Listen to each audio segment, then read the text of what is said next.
Hello, welcome to Heart with our Queen. Thank you so much for being here today. So today we're having Languagehacker Hearthstone Grandmaster. So welcome. Thank Um, you. Yeah. how was your Sunday so far? It was good. A little tired from the tournament this weekend. The Masters Tour is still going on, but otherwise nice and excited for a chill interview. Haven't really done one of these in quite a long time, and it's nice.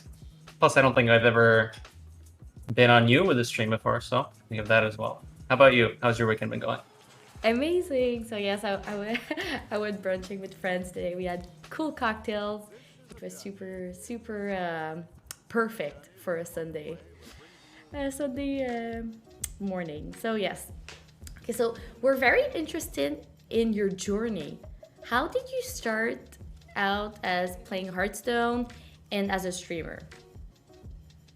Let's start with Um, Hearthstone. Let's. Sure. Yeah. That's the order it started, and it was Hearthstone before streaming. I played World of Warcraft for a very, very long time, and I had a couple of friends who were into card games when I was in, let's say, late high school, so like 11th, 12th grade. But I wasn't really into card games myself at that point. Blizzard announced that they were coming out with a card game. One or two of my friends suggested it to me to try, for me to try it out, and eventually I did, although I didn't want to at first. Um, and then I tried it and I liked it. It was in the Warcraft universe, which I really enjoyed. And for a long time at the start, maybe for like the first year or so, I just kind of played casually, basically kind of like a phone game. I still played on my computer, but winding down, going to bed instead of spending hours a day playing it. I would do that with World of Warcraft instead of going to class.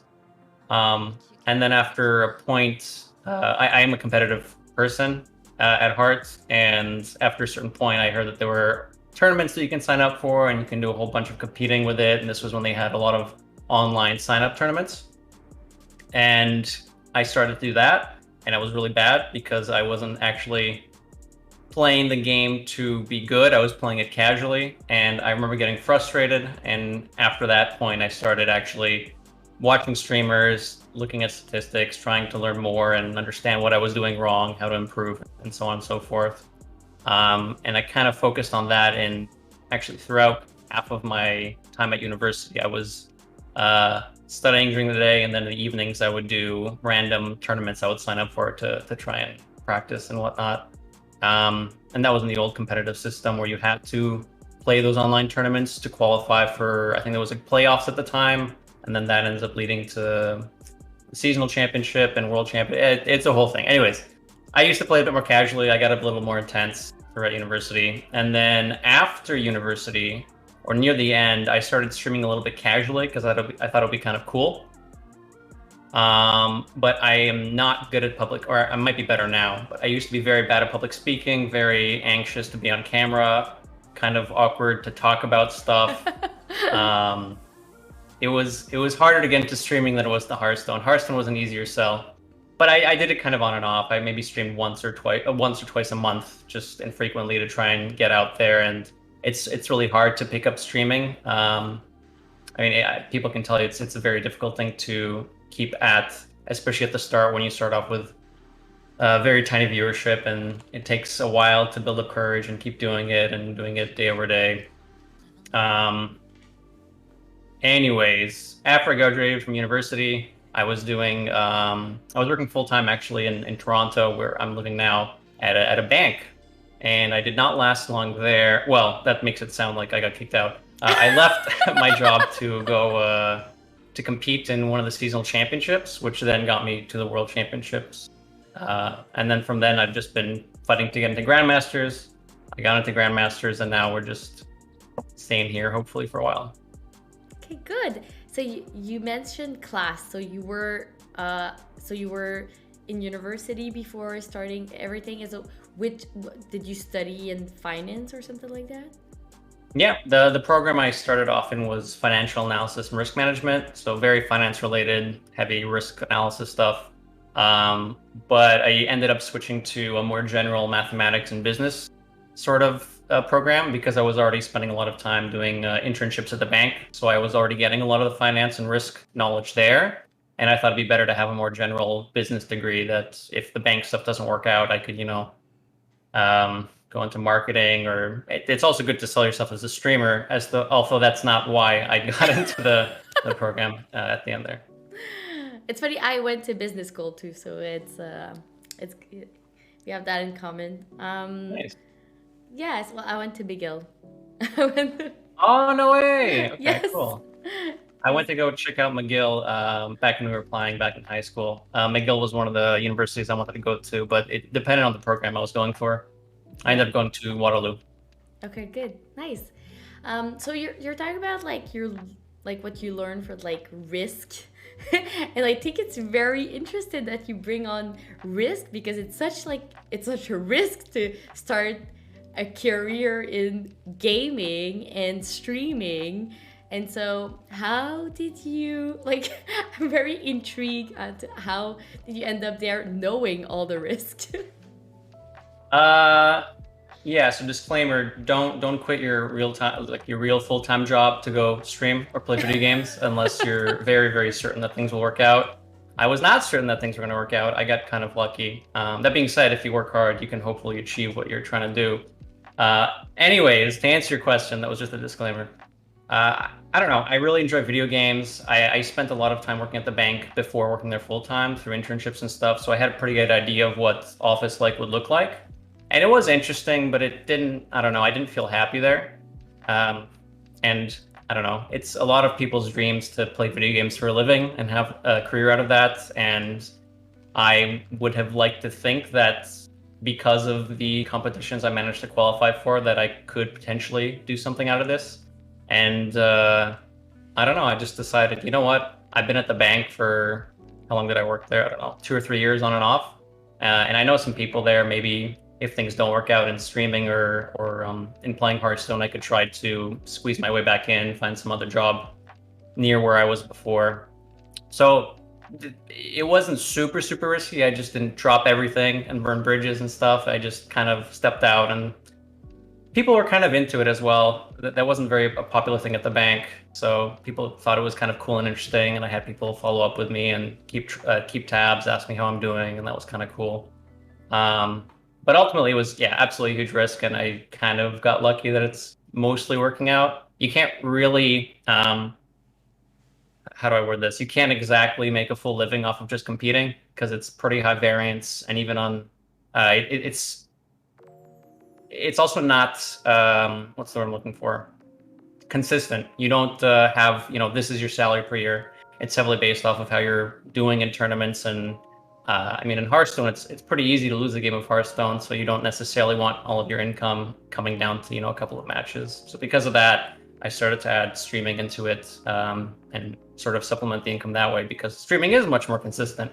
It's something you can do every day. You have a rough idea of how things are going, and that's a whole different ballpark because you need to learn a lot of stuff for that and monitor growth and blah blah blah blah blah, all that stuff. But yes, very risky. Would not recommend. But I like video games, so that's kind of why I did it. If I could make my life work like that, that'd be cool. Yeah, because you're kind of an entrepreneur, being a streamer and doing all this. Did you ever think that you would be an entrepreneur before? No, I remember learning that word. It was actually coming into university. It was such a fancy word, people starting business ventures and whatnot. And I thought to myself, that sounds like a lot of work. I'm kind of a lazy guy. That just didn't seem like it's gonna be me.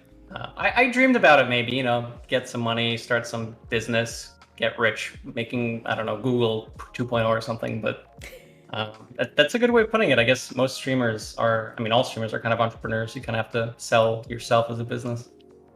Yes, definitely. And so if we go a little bit more deep in your personal life, like your parents, for example, how did they take it when you said you're gonna be a streamer? Well, they weren't.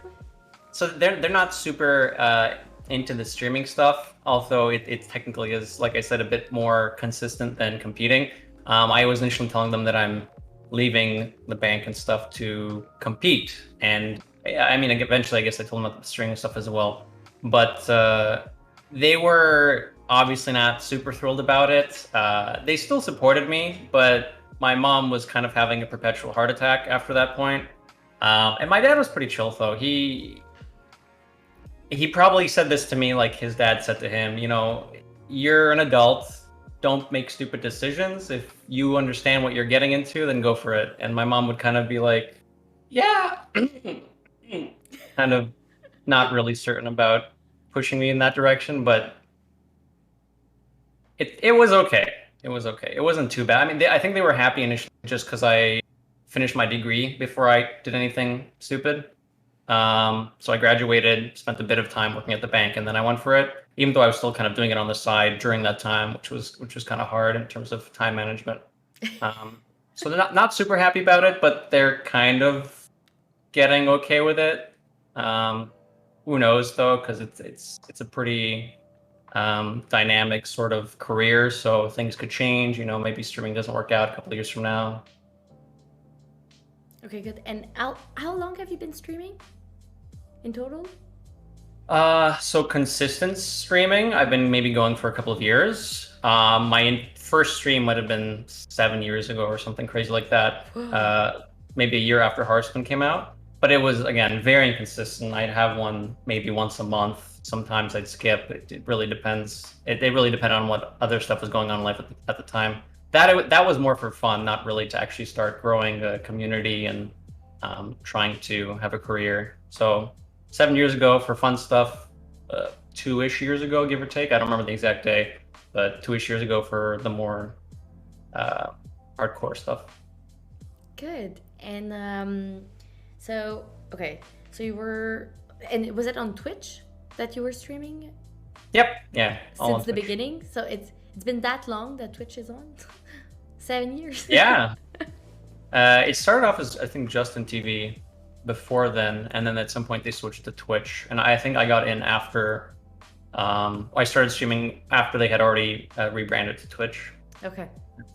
Okay, that's what I thought. Okay, good. Oh, my mic is super soft. Okay, let me put it up. Is it better, guys, like this? Is my mic better?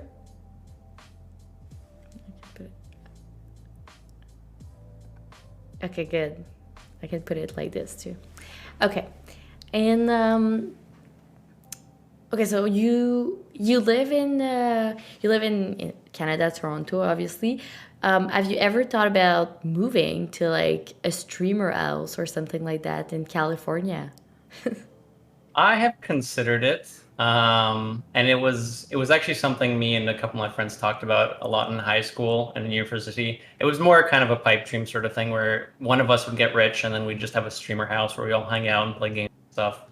I don't think any of us are rich, so that hasn't happened. There was, I know some teams over the past, I don't know how many years, maybe it's less popular now, but when Hearthstone was a bit more popular amongst organizations to pick up players, some people did have basically streaming houses or prep houses, and they'd have them, like you said. California was a popular place for it because that's kind of where big gaming hub is.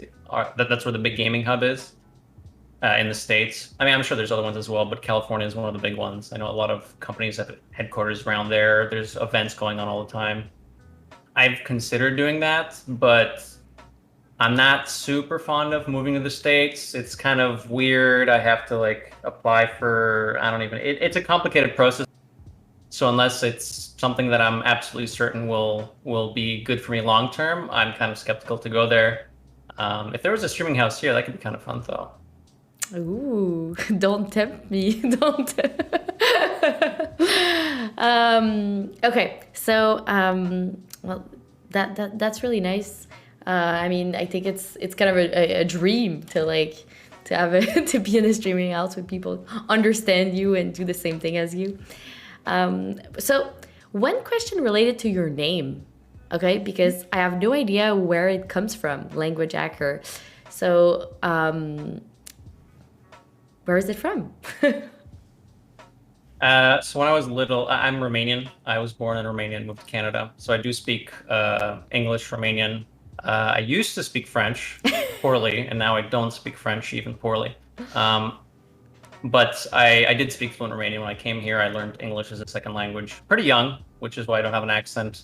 I actually have an accent speaking Romanian, unfortunately, but yeah, don't worry about that. Anyways, when I came earlier on in grade 2 or 3, actually might have been grade 4 or 5. It was a bit later on. Yeah, in grade 4 or 5, this is when internet started getting a lot more popular amongst younger kids, when games were coming out, and we'd, make accounts online, and we need to come up with usernames, and a lot of us aren't that creative. We have a lot of weird names and emails that people have kept over the years. And you ever have that when someone sends you their email and says, "Don't judge me, I made this when I was 12," some stupid, silly name. I wasn't creative and I couldn't come up with anything like that. But my friend at the time, unrelated to this, just thought it was cool that I could speak Romanian, because I don't think it was a language he had ever heard before. Being in Canada, you hear about French, obviously, English, Spanish exists, but I don't think he had heard about Romania before. And he called me a language hacker. And I thought it was a really stupid name at the time. But when it came time for me to make a username like battle tag in Hearthstone, for example, in Blizzard, well, it was back when I started my World of Warcraft account. I went with language hacker because I couldn't come up with anything, and that was kind of cool, unique. It wasn't like my real name 1993 or something like that. It was kind of unique, so I liked it. Yeah, no, it definitely unique, definitely. And so, well, it's a good thing your email wasn't sexy babe 69. No. That's the junk mail one. We sign up for. That would have been really funny. Good. And so, like, if we go a little bit deeper into like the competitive Hearthstone world, because I don't know much about it, so, and I think a lot of my viewers don't either, so it would be good to like dive a bit into it. Like, how is it to be part of the competitive Hearthstone scene? Let me answer that question, and then I'll give a rough overview of what the competitive system looks like right now, because it has changed several times over the years. And even people who have been following the competitive scene might be confused just because there's some complexity to it. It's pretty cool. It is difficult to compete, just in terms of a financially viable career. But for an extracurricular sort of thing that you're doing on the side as a hobby, I think it's absolutely fine. There's been a lot of changes that the Hearthstone competitive team, the Hearthstone esports team, has been making so that it's a smoother ride for people involved. Before, it used to be pretty difficult to get onto this sort of level of competition, because a lot of the tournaments that you had to attend to get points to qualify were offline tournaments, like LANs, where you'd have to go buy a ticket, go get on a plane, go somewhere, and then compete there and come back, which was really limiting for people who had jobs, families, basically everything. You can't take that much time off to go compete in 20 tournaments a year or whatever it was at the time. I think in 1 year they ended up having, 30 or 40 tournaments, and it wasn't expected that you could go to all of them.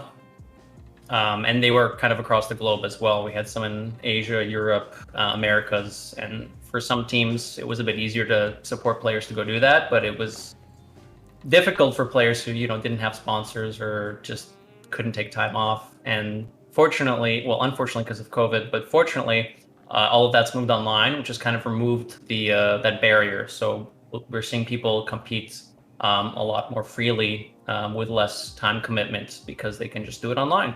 And it's just a Friday, Saturday sort of deal. So you can really just take one day off to compete if you need to.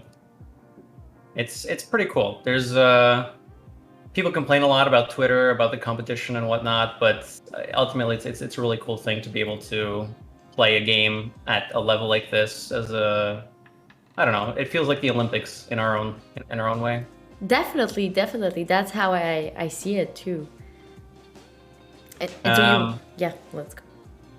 So let me give the competitive system overview right now. There's this Grandmaster system where the top 16 players, in theory, in each region, so Americas, Asia Pacific, and Europe, there's 16 Grandmasters for each of those regions. And there's also a separate system that feeds in from China that's kind of like Grandmasters, but they will also have technically well, they don't actually have 16 representatives, but Grandmasters feeds into the World Championship, and Americas will end up sending 2 players a year to the championship. Europe will have 2 players, Asia Pacific will have 2 players, and China will also, through their system, get 2 players. So for what we have visible, there's 48 Grandmasters, because I don't think we get to see the China competitions too often. And you might ask, okay, well, how do you determine which players get to be Grandmaster? How is that kind of decided? Well, there's a tournament actually going on this weekend that's actually going on right now. I think it's Masters Tour Undercity. There's a few qualifying tournaments every year, and based on competitors' performance in those tournaments, the best performing players get invited to the following season of Grandmasters, and subsequently players who did the worst in the season of Grandmasters will be relegated back to the general competition, and that way we have a sort of cycle of people coming in and out. Now, to get to these qualifying tournaments, the Masters Tours, there are free open online tournaments that people can sign up for, and this is kind of similar to what used to happen back in the day, with a slightly different point system. Technically, you just have to win an online tournament, or have a good win rate across, I think, a spread of 20 tournaments of these online ones, and then based off of that, you qualify for the Masters Tour, and then from the Masters Tour, if you do well enough, you will then get invited to Grandmaster. Okay. I think ladder invites also apply. You can get invited to the Masters Tour through high-level ladder finishes at the end of most months. Without playing in any tournament? Correct. If you are top 16, usually, on ladder, it's not every month, so they have them scheduled leading up to the Masters Tour tournaments, but most months, top 16 finish at the end of the month will get you an invite, even without competing in other tournaments. Oh, interesting. I didn't know that. Yeah. Okay. That's pretty cool. Good. And so I know, with any heart-to-heart with Heart Queen, there's some question related to food, because everyone knows how I'm very into food. So do you like cheese? Yeah, why not? Who doesn't like cheese? Okay, so what's your favorite cheese? I should have seen that follow-up question coming. Okay, so guys, I must say that was the most difficult question for Languagehacker to answer today. What's your favorite cheese? I suck at the favorite questions, okay? I used to be a very picky eater, and I still am, but I'm a bit more open, so I'm fine trying new stuff every now and then. But I don't favorite. I actually know what the answer is, but generally, don't ask me favorite questions, chat, just so you guys know, because I suck at answering them. But cheese specifically, I like feta cheese, I think. Okay, good. Are you reading, chat? Are you reading? No, I'm not. Steve's my roommate. He knows. Okay, so I know you're not good at saying favorite, but we're gonna play a quick game of I'm gonna tell you 2 things. You need to say which one you prefer in the 2 things. You have a second to answer, okay? Okay, is the first question gonna be cat or dog? Yes. Okay, cat. Okay, so it goes like this. So yes, so you know the drill. So we're gonna go fast. So beer or wine? Beer. Pizza or pasta? Pizza. Ooh, pizza guy. Okay, duel or arena? Arena. Battleground or standard? Standard. That was an easy one. I should have said something more controversial. Okay, so laptop or desktop? Desktop. Okay, so I have 2 more, but I wanted to ask chat so you can prepare your question. Also, if you do have some, put it in chat, and I will ask them. So yes, can I mod? Yes, can I mod? Just make sure to keep track of all the questions while I'm finishing this. This is secretly a dating show. So yes, and if someone is about to ask which height are you, are you able to answer this? Not in centimeters, which is weird because I should know it in centimeters, but I know it in feet, I think. Okay, so let's continue while people are asking questions in the chat. So, blue or pink? Blue. Glasses or contact? Glasses. Water is tap water or sparkling water? Sparkling. Yes. Good, thanks. It's just like a funny part so people can can laugh a bit. No, it's a good idea. It's a nice little speed round. Filtered should be an option. I'm sorry, oh no, I'm sorry. It's so Desert Spread. Have we met before? No, we haven't. We haven't met before. Canada is far. Canada is a big country. It is. So it's like we live like 550 kilometers apart, I think. Mm-hmm. Roughly. Someone says lion when cat or dog. People say lion. Lions are just big kitties. It's fine. Okay, so I know that I know that you've been like streaming for a while and playing Hearthstone for a while, but what is like how do you see your future in the streaming and Hearthstone world? Like when you see yourself like in 5 years, how does your life look like? I know it's like difficult to answer, but That's fair. Honestly, I have no idea.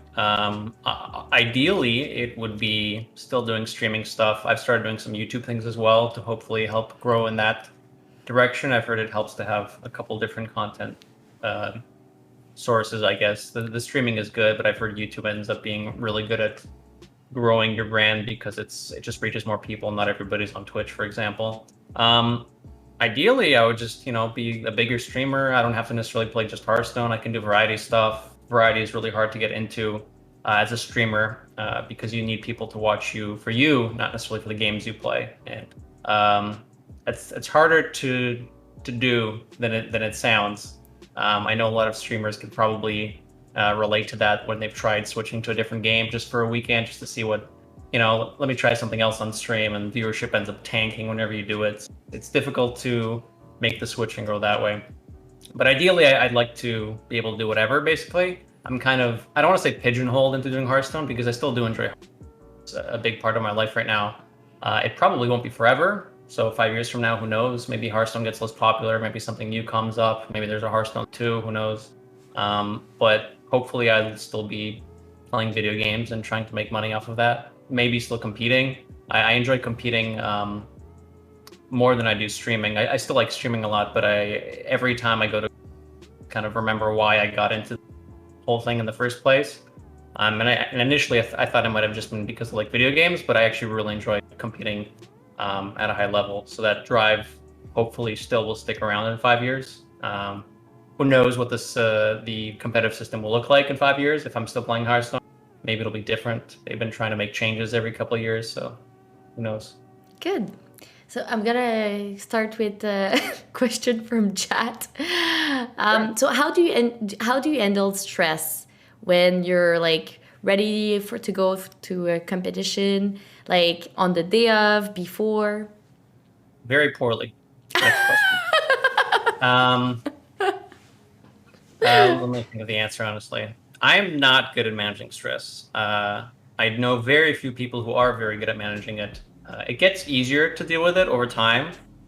Whenever I used to compete, like my first tournaments, offline tournaments anyways, online it just seems a bit easier. It's like, it feels like you're a little bit more separated, unless you're on camera for broadcasts, for example. It just feels a little farther away than it normally is, so it's easier there. But when I used to have to travel, and even now, competing in tournaments like the Masters Tour, even when I'm not on broadcast, it's still a bit more high stakes. It's difficult. There's a lot of pressure that gets put on you. And initially, I didn't deal with it, and to some extent, I still don't kind of deal with it. It's still there. It's just become kind of smaller. so it's easier to handle. And then just over time, you kind of get used to it. You get used to the pressure. But at the start, I would just be shaking at the start of every round. For some reason, my body gets stressed or I get very anxious. I get like a little chill. And because of that, and there was actually, you could see this in some of the broadcasts. I think if you actually look at the World Championship that I competed at, now, in my defense, the stage was freezing, but also on top of that, I was shivering a little bit just because I was super, super anxious on stage. And that's, I'm almost completely over that now. But I still, to this day, every tournament I start off in, the first game, I'm always super nervous and kind of, what's the word? Rocky. It takes me a game or two to get into the kind of flow, and then after that, I'm okay. I don't know. I suck at dealing with stress, so not the best person to answer it. Okay, good. And do you have like a ritual or like some things you do that like you want to do before? It depends on the thing. If it's if it's an offline tournament, I just try to eat something a little bit beforehand, because very often in older tournaments you didn't have too much time in between rounds to actually go do something. There were occasionally maybe like a pizza place in the venue that you could grab a pizza real quick and eat, but there was not that much time in between rounds. So you would have to eat literally whenever you have a second, and that made things kind of awkward because you're basically inhaling pizza and then you're not digesting it properly. So I would always try to have something to eat before the tournament starts, even if it's just a snack or something in the morning. And now, since that isn't relevant anymore, I usually make a cup of tea to help me kind of not get cold and shaky. And I found that that's helped quite a bit too. Okay, good. Like green tea? Which kind of tea? Whatever I've got, really. I have some sort of cinnamon spice thing right now. Ooh, I like that. I like that. A bit like fall-ish. Mm-hmm. Yeah, absolutely. Pumpkin I think spice? it might even be called warm cinnamon. Warm cinnamon. Or cinnamon warmth or something. You're Yeah. definitely traumatized by that shivering moment. Everything needs to be warm now. I hate it. It's so annoying. And it's not, you might say, oh my, well, you're in a t-shirt, you know, if you're arena, yeah, it might be cold. I have sweaters on and it's still just, I hate it. Okay, good. Someone is asking, so what game do you enjoy other than Hearthstone? If you play another game than Hearthstone. I do, yeah. It depends on the season, I guess. If it's during the competitive season, if it's in the middle of a Grandmasters tournament, basically, which goes on for about 2 months or so, I generally don't have too much time for other games. But in the off season, like now, for example, I do try to keep up with other stuff. World of Warcraft was a big one, but I stopped playing that quite a while back. I still pick it up every time there's a new expansion, kind of like some people do with Hearthstone, because I still like, you know, the Warcraft universe. I was big into Halo when I was younger, so Halo Infinite came out this week that I want to get my hands on now that this tournament's over and there's no more tournaments left this year.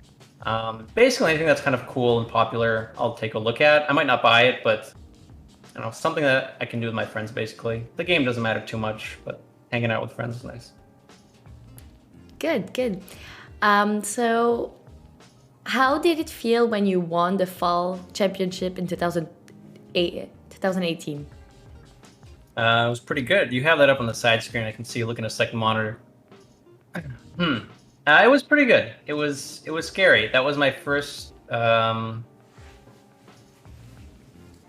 was my first fall seasonal championship, basically. So the way the old system used to work, it's kind of similar in terms of levels of qualifications. You would get points by playing these online tournaments, and then you would go to something called playoffs, where the top 64 players in each region would have their own mini tournament. So the top 64 players in Americas would face off. The top 64 players in Asia Pacific would face off. Same thing in China, and same thing in actually China might not have been in there. Again, they had their own sort of qualification system.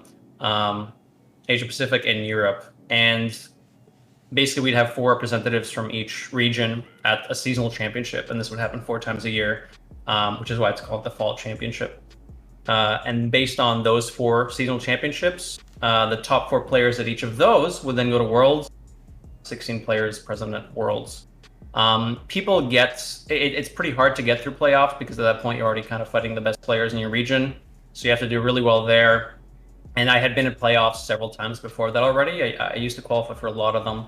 But it was always hard to kind of make the push there to get to the final top 8 or top 4 that get invited. And I got really lucky that the same time I qualified for my first championship, I won it as well. And I remember going through each round with a very pessimistic attitude. I would keep telling myself, so as context, it was a double elimination start. We had I think 4 groups or 2 groups. I can't remember anyways, it was a double elimination tournament, so you can lose 1 game at the start and still be okay. And if you would lose twice, you'd get knocked out. And then after a certain point, it just cuts to top 4, single elimination. And in the double elimination phase, I lost my first game because... actually, I didn't lose because I played poorly. I did play poorly there because I was super, super nervous. But I lost in different... I was losing the game. I screwed up in a really actually mistake. For those who know what Hunter's Mark is, it's a hunter spell that sets your enemies... sets an enemy minion... Is it an enemy? Regardless. It sets an enemy minion's health to 1. And I had a weapon equipped. And what I did was I swung at the minion and then I Hunter's Marked it. And that was very embarrassing. I was losing that game anyways, so it didn't matter. But God, that felt awful. And I went back to my hotel room after that and kind of freaked out for a little bit. And actually Admirable, you guys might recognize that's Admirable. He was a caster for Hearthstone. He doesn't cast Hearthstone anymore. But he basically sat me down and told me to... I don't remember what he told me exactly, but it was a really nice pep talk. And then the next day I just kind of started winning every single game from there. And after every win, I would tell myself, you know what, this is a good run. We're going to lose the next round. It's fine. You did great. And then we'd win another one. And then I'd say the same thing. All right, I got another win. It's pretty good. I'm okay losing next round. And eventually I just kept running out of games to tell myself that I can't win anymore. And then in the finals, I ended up playing against Luna Love, who was Bloodyface at the time. And right up until the end, I was still saying, you know what, it's okay if you lose from here. Shit happens. You made it. Oh, I don't know if we're... You might have a bleep button, I'm not sure.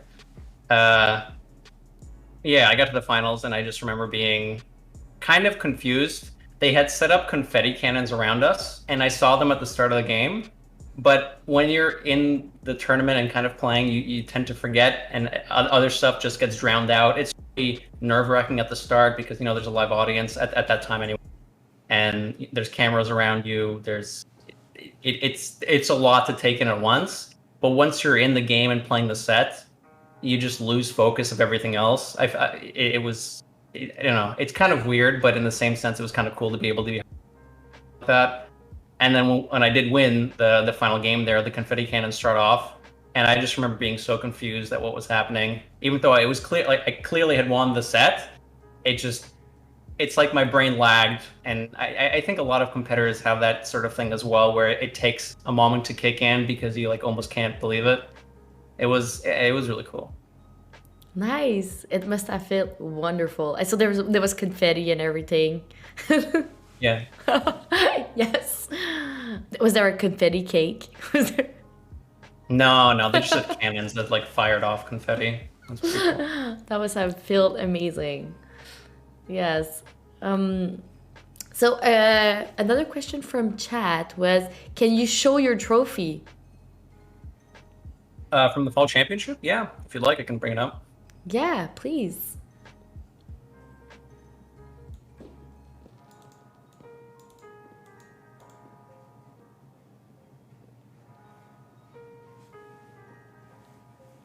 It's actually quite heavy, this one. It's made out of like, I can show the back as well. Nice. See what it looks like on camera. Ugh, it's actually quite heavy. It's a little thick. It's quite large, and it's not made out of. I mean, there might be some plastic elements in here, but it's pretty heavy duty, and it's got like a light at the back that you can turn on and off. I don't know if I have. No, you have to keep it plugged in for the light to go on, but it's pretty cool. It's got like the. It was Year of the Raven at the time, so each of the seasonal championships had a trophy like this with different symbol here. And it was really cool. Each championship also had their own T-shirt. You might see some of the Hearthstone devs and some of the talks saying or wearing various seasonal championship T-shirts. And a lot of players sometimes stream on them as well. They'll have, I don't have it on me now, but like there's not to brag, but the fall championship was the prettiest shirt they had. It was a nice, colorful red. And most people say it's their favorite championship. So, Amazing.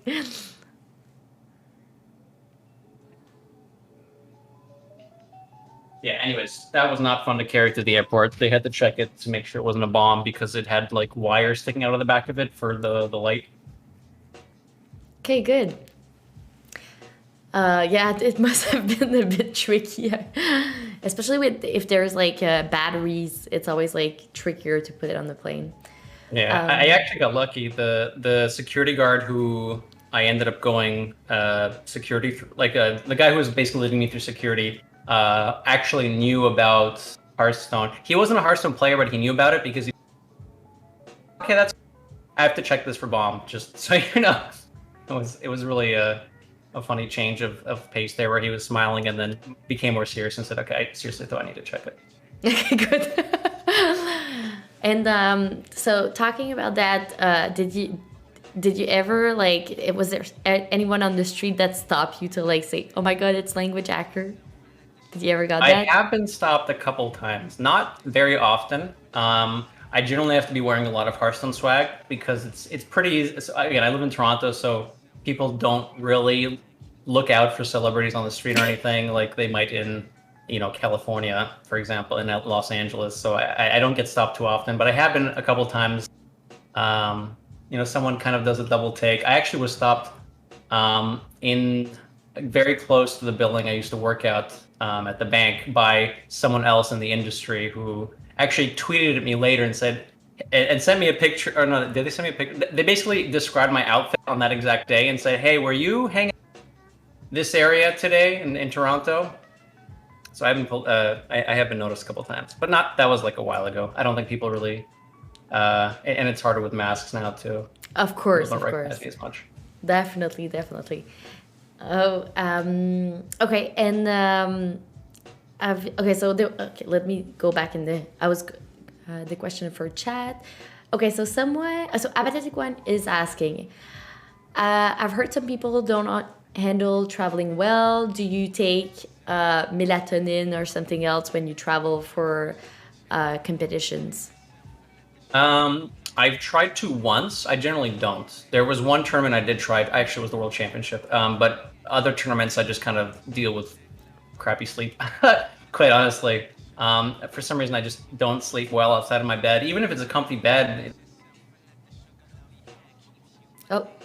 We'll either go to Airbnbs or hotels, depending on what kind of tournament it is. If it's paid for by Blizzard, or if you have to find a place yourself. And even in comfy beds, it's just I don't know. I can't.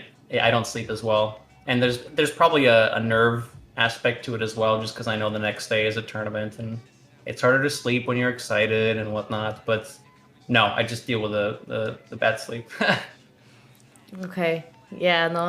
And do you sleep well at home? Are you able to like sleep right away, or do you have like a light sleep?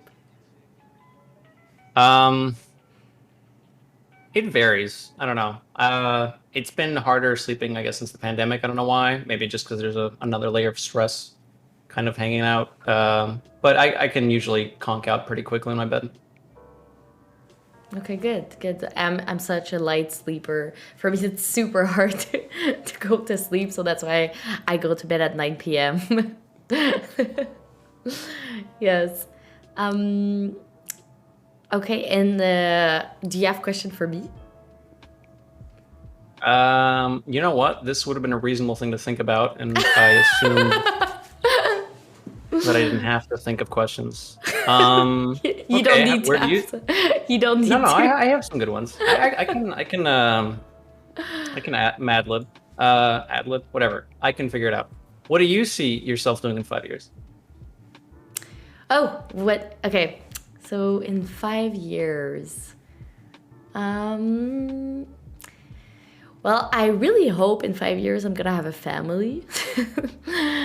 That Okay. like I mean I didn't want to talk about my age when I started streaming. For me, it was really kind of a tricky thing, and I ended up a month ago saying my age on stream so people know.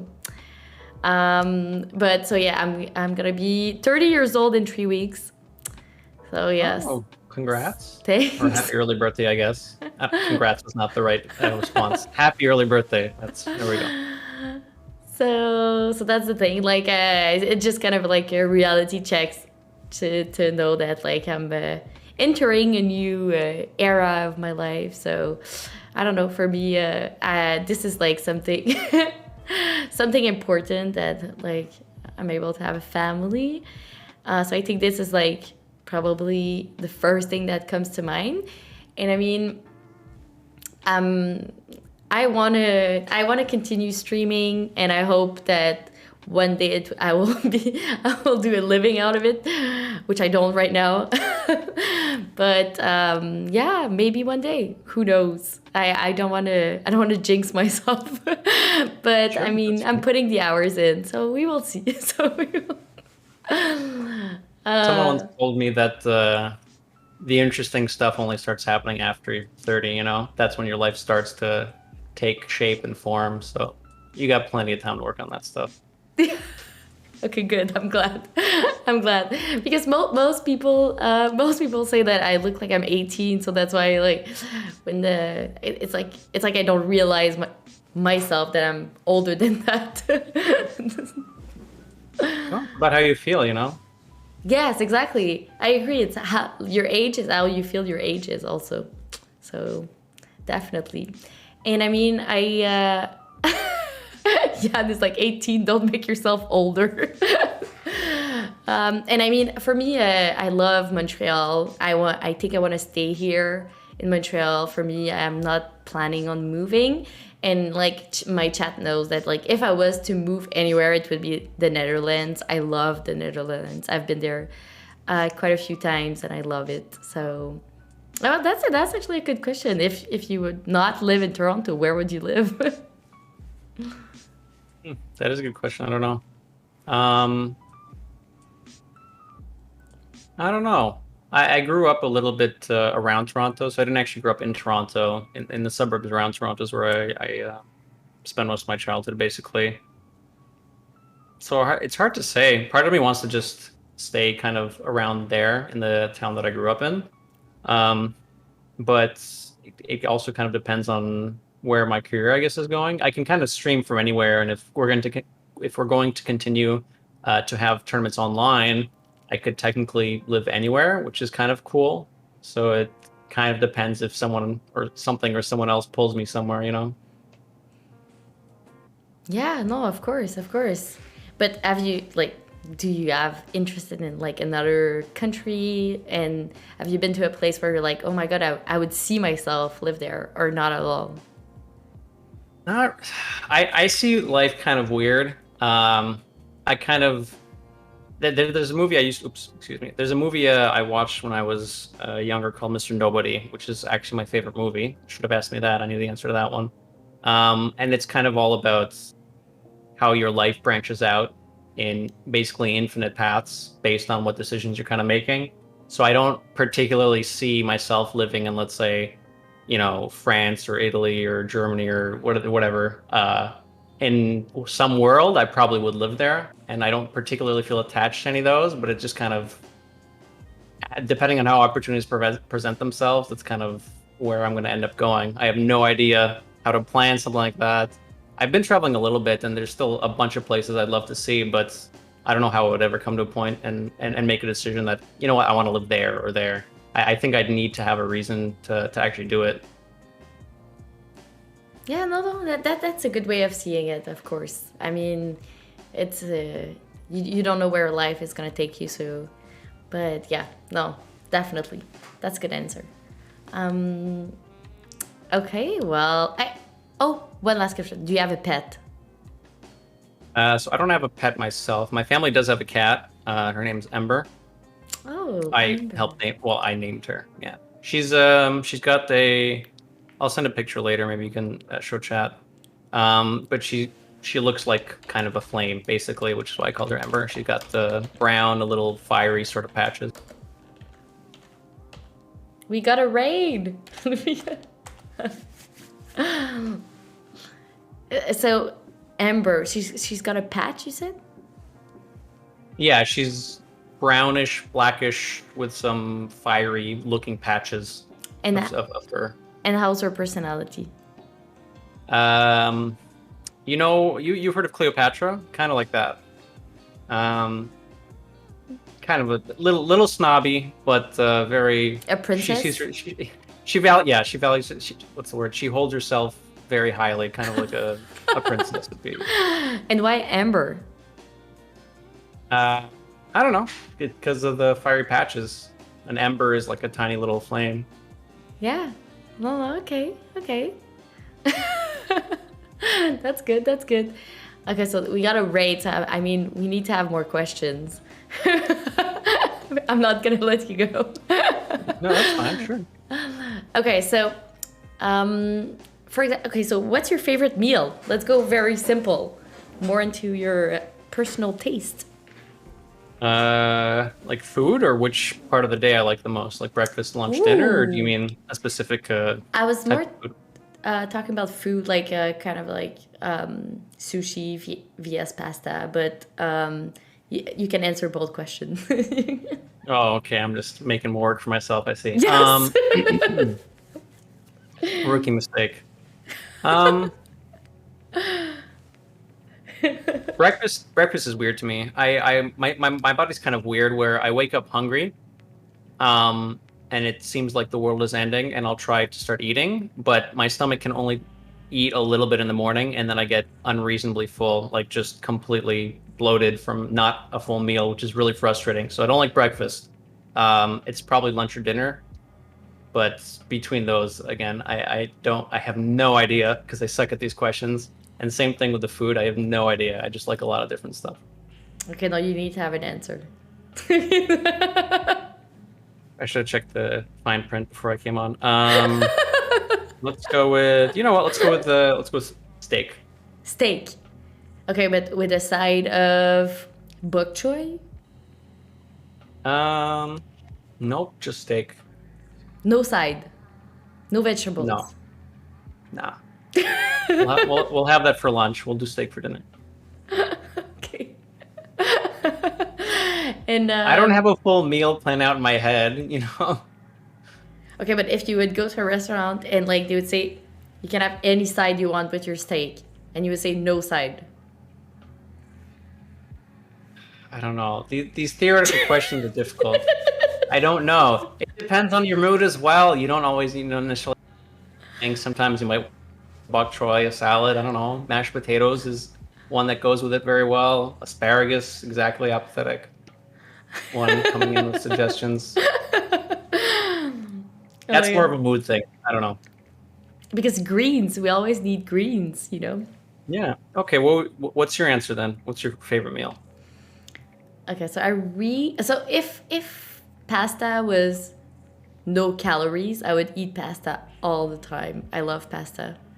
And if I could only eat one food in my life, it would be cheese. I mean, for sure, I eat cheese every meal. So for me, cheese is very, very important. It's a big part of my stream. My favorite cheese is Époise. Okay. Yes, it's a very stinky cheese. Yes. And I really, really like tartare. Like, so raw fish.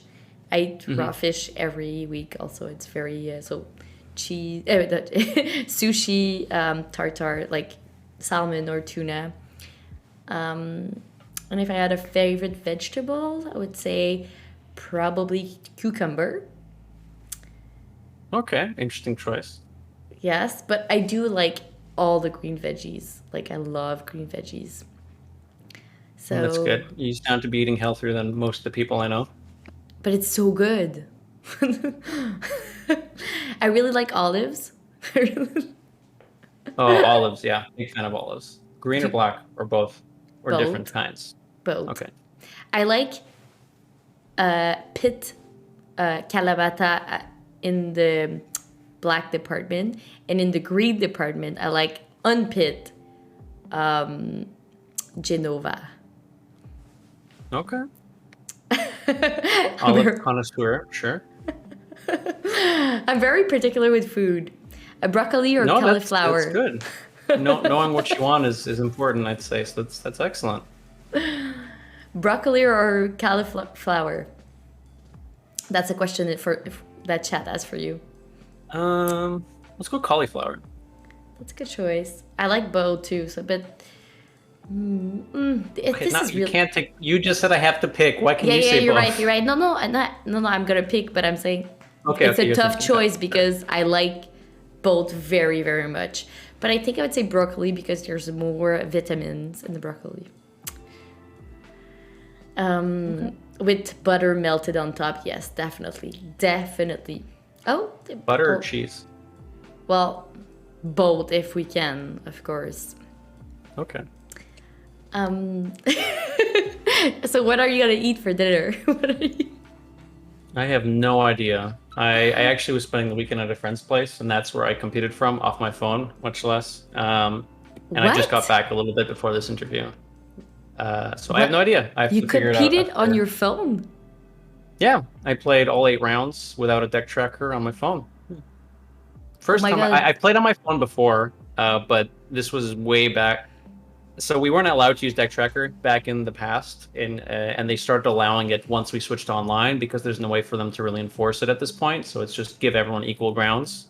But yeah, back in the day, even if you were on your computer, you didn't have deck tracker. And there was one tournament where my laptop was, I had to use my phone. So I've done it before, but my mind was already practiced to sort of read hands and keep track of everything. So it was a bit tougher this time. I expected my laptop to work this weekend, but it did not. So I had to use my phone. Oh my god. That's so intense. I mean, don't you think it was a disadvantage for you? Um, yeah, absolutely. I would have preferred playing with deck tracker, but it was fine. I mean, honestly, I don't use deck tracker too much. It's easy to rely on it because when it's on the screen and you just glance over at it, it's easy to do that. But generally, I keep track of cards well when I'm paying attention. And on stream, you don't do it as much because you're more focused on hanging out with, the viewers and your audiences and friends, and you talk to them a bit more. So it's easier for you to autopilot with more information on the screen. But when I'm focused playing a game on or off stream, I don't need the deck tracker. Everything's up in here. So I don't think in if I'm focusing on the game, regardless of whether I'm on phone or desktop, it should be pretty similar. I will say that it's worse on the phone because it's really annoying that using your phone to make, clicks and drags and stuff is a lot more annoying when there's animations going off, when quest lines are happening, Yes. because the animation takes up a lot more of the screen on the phone. So it's a bit harder to actually do the input. So you definitely have to do stuff way ahead of time. In constructed, you can kind of sometimes go around them with your mouse, but on the on the phone screen, it's a lot harder to do that. So you have to definitely know what you're doing without roping.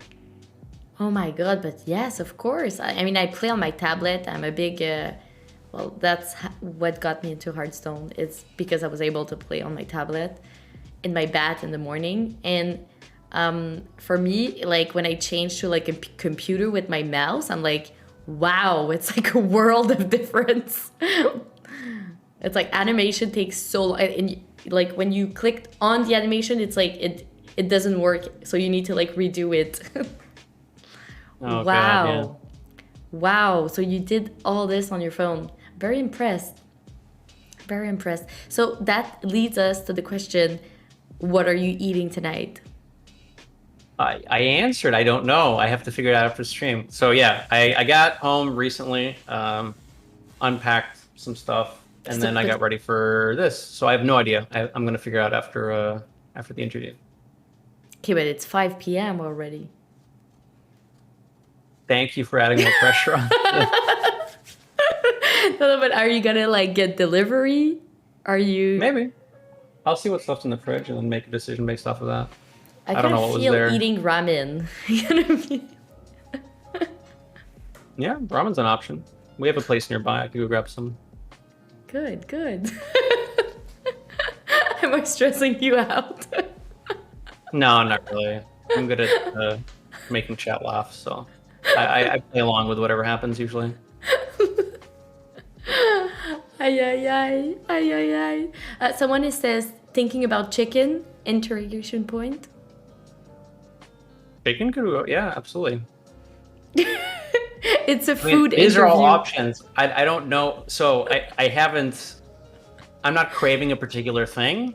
So after we're done, I'll see if that has changed and then go off of that craving. And if not, then I'll do some scrolling. Maybe ask some people in Discord for recommendations or make something from the fridge. Okay, so people in chat, let's put recommendations so we can help him make it the decision of a lifetime. What are you gonna eat for dinner? Someone is suggesting tacos. So, We could do tacos, yeah. poutine, And of the grocery- course, poutine. That would be the I best. actually don't like poutine. I do like French fries, but I don't like poutine. Is this What? where the interview ends? Oh my god. Oh my Should I god. not have said that? Everyone in chat is like shocked. We can edit this part out. It's fine. You do some editing after, right? Cut the VOD. The chat is on fire. It's okay. Everyone is like, turn it off. No, there's 2 or 3 people who are personally attacked because I said that, and everyone else is joining in because it's fun. Okay, I see you guys. Half of you don't like poutine either. Okay, but you're not saying it. Poutine is the best thing ever. Maybe you didn't have the right one. Maybe. Could I have mod real quick? What do you want? Can I, mod in chat. I just need to ban a few people. Yeah, so there's multiple mod in chat right now. So Yeah. Poutine's pretty popular here as well. I know it's a very big thing in Montreal as well. yes, of course. Yeah, well, Languagehacker is gonna visit Montreal sometimes. We don't know when, but it's in this future plan. So yes, stay tuned. If we ever go back to offline tournaments, which hopefully will be sooner rather than later, although it's still probably quite a ways out. We used to have tournaments in Montreal every year, actually. There used to be DreamHack Montreal that happened every year, and there'd be a Hearthstone event there. So if we do go back to that, then I'll probably be in Montreal at some point, if I'm still competing. Yeah, what's your favorite thing about Montreal? I don't know. I think like the how do I say this? The city, just looking at the architecture and structures of the buildings and stuff, it looks kind of cool. Not all of it. I know some parts look a little weird. We got shown around some sketchy places last time I went, but overall, I like the European style buildings there. Good, good. Well, next time you're in town, let me know. And same, when I'm in Toronto, I will let you know too. Sure, sounds good. Okay, good. Well, thank you so much for doing the interview and answering chat questions that I are. have a feeling I will not be invited back after that poutine comment, but that's okay. No worries. I do love poutine though, but it's okay that you don't like it. We have the saying "vivre et laisser vivre" in French. Okay, live and let live. Yes. So yes, and I am sorry, chat. I didn't make him speak French, but or ask question in French. Sorry about that. You can ask. I can try answering. If you'd like.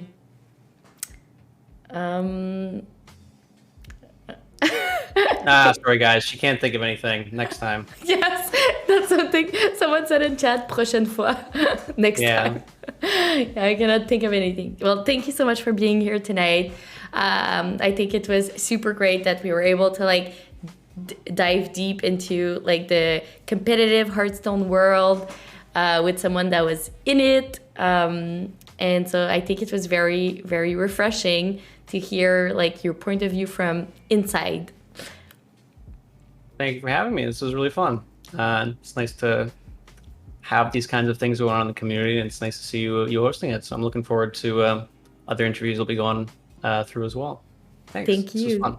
Thank you so much. Well, have a nice day, and please let us know post it on Twitter. Let us know what you had for dinner. Sounds good. I'll let you know. Thank you so much. Well, have a great evening and talk soon. Sounds good.